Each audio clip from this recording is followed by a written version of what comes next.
అప్పుడు ఎంత గట్టిగా అన్నాడు, మామూలు గట్టిగా కాదు. కోట ఇది వెళ్ళిపోద్ది లోపలికి.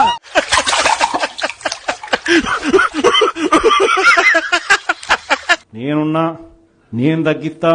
ఓడిపోయిన వాళ్ళందరూ ఇట్లాంటి సూత్రాలే చెప్తారా? చెప్తా ఉంటారు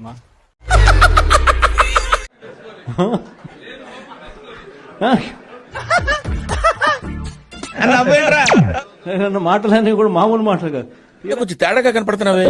వచ్చిన తర్వాత 6 నెలలు తిరక్కమునిపే 6 నెలలు తిరక్కమునిపే పంచింగ్ పలక్నామాకే పంచ 15,000 కోట్ల రూపాయలు బాధుడే బాధుడు ఉట్టి కరెంటు మీద. ముందు నువ్వు పూర్తిగా నిక్కచ్చిగాడు. మనం చేయని కూడా ఎంత స్ట్రాంగ్ గా చెప్పొచ్చని మిమ్మల్ని చూస్తేనే తెలుస్తుంది సార్. ఒక వర్గానికి మీరు ఇన్స్పిరేషన్. డిసెంబర్లోకి వచ్చేసరికి ఇప్పుడు కొత్తగా మీరు అంతా మనం చూస్తా ఉన్నాం, రేషన్ బియ్యం అంటానండి. ఇప్పుడు కొత్తగా ఇప్పుడు కరెక్ట్ గా మాడుతున్నారు సారు. ఇదయ్యా మీ అసలు రూపం. అవునరా కనిపిస్తా ఉందా రేషన్ బియ్యం అని చెప్పి ఇప్పుడు ఆటగా బిహేవ్ చేస్తాంది. కొంచెం ఆడుగా బిహేవ్ చేయడం కాదు సుబ్బారావు గారు, పిచ్చండి ఇది. ఇప్పుడు ఏం చేస్తే మంచిదంటారు? నాకు నిజంగా ఆశ్చర్యం అనిపిస్తుంది ఆ రేషన్ బియ్యం కథలీలు చెప్తా ఉన్నప్పుడు. నాకు ఆశ్చర్యం వేసింది, మొదట బాధేసింది, ఆ తర్వాత నా మీద నాకే అసహ్యం వేసింది. ప్రభుత్వంలో ఎవరున్నారు అని.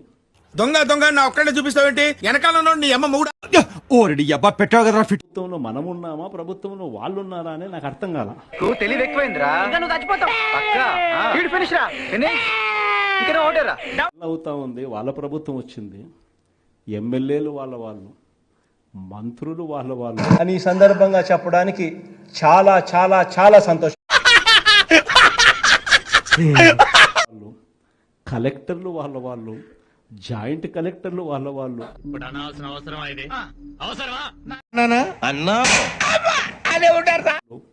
పోలీసులు వాళ్ళు, ఎంఆర్ఓలు వాళ్ళ అధికారులే, చెక్ పోస్టులు వాళ్ళవి. ఏం మాట్లాడుతున్నావయ్యా? ఏం మాట్లాడుతున్నావు నువ్వు? ఏం మాట్లాడుతున్నావయ్యా? ఏం మాట్లాడుతున్నావు నువ్వు? రైతుకు మిల్లర్కు సంబంధం లేకుండా చేసిన పాలన మంది. ఆర్బీకే దగ్గరనే మీకు ఎంత రేటు వస్తుంది అని చెప్పి అక్కడే స్లిప్స్ ఇచ్చే కార్యక్రమం జరిగింది మన హయాంలో. 70 రాయిళ్ళు అనుకుంటే మనకన్నా 70 రాయిళ్ళు ఇల్లు. ఈరోజు ఏం జరుగుతూ ఉంది, రైతులు పంట చేతికి వచ్చేసరికి ఈ క్రాప్ లేదు. సారీ, ఆర్బీకే వ్యవస్థ నీరు గారిపోయింది. ఆర్బీకే దగ్గర కొనుగోలు చేసేవాడు లేడు. తొక్కలది ఏం చెప్పారండి? ఇలాంటివి 1,00,000 చెబుతా. ఆగస్టులో ముంబై నటి, నా పేరేం పేరు, కాదాంబరి, మస్తు షేడ్స్ ఉన్నారా నీలా. అబ్బో కమలాసన్. సెప్టెంబర్లో ప్రకాశం బ్యారేజీని బోట్లతో ఢీకొట్టి గేట్లను పడగొట్టాలని చెప్పి మనం ప్లాన్ చేశాం. అరే దొంగలని మీరే భలే ఒప్పుకున్నారా. అక్టోబర్లో సరే ఇంకా ఎట్టాగ మీరు అంతా చూశారు, నా కుటుంబాన్ని తీసుకొచ్చినాడు. మీ కష్టం పగవాడికి కూడా రాకూడదు గురుగారు. మరే నవంబర్కి వచ్చేసరికి బడ్జెట్ పై దృష్టి మళ్లించడానికి 14 లక్షల కోట్ల అప్పులు అని చెప్పి. ఒకవైపునేమో మనం కట్టా ఉన్న మెడికల్ కాలేజీలు అమ్ముతానంటాడు. ఇప్పుడు డిపార్ట్మెంట్ లో ఏం చెప్తారు? జనరల్ గా ఇండియా ఓడిపోయినప్పుడు పేపర్లు ఏమి రాస్తారు? వాళ్ళు కప్పు గెలిచారు, మన హృదయాలు గెలిచా. మరోవైపున మనం కడతా ఉన్న పోర్టులు, ఎందుకు మీ రామాయపట్నం పోర్టు దశాబ్దాలుగా చూస్తా ఉన్నాం. లోపలేం లేదు, డొల్లా. ఎవడన్నా పోర్టు కట్టాడా? డబ్బా డబ్బా డబ్బా డబ్బా డబ్బా కొట్టు డబ్బా. ఈరోజు ఆ పోర్టు దాదాపుగా పూర్తిగా వస్తా ఉంది. ఏమో సార్ నాకు కనపడదు. దాదాపుగా పోర్టు పూర్తిగా వస్తా ఉంది. సముద్రంలో నుంచి షిప్ కూడా తీసుకొని రావచ్చు.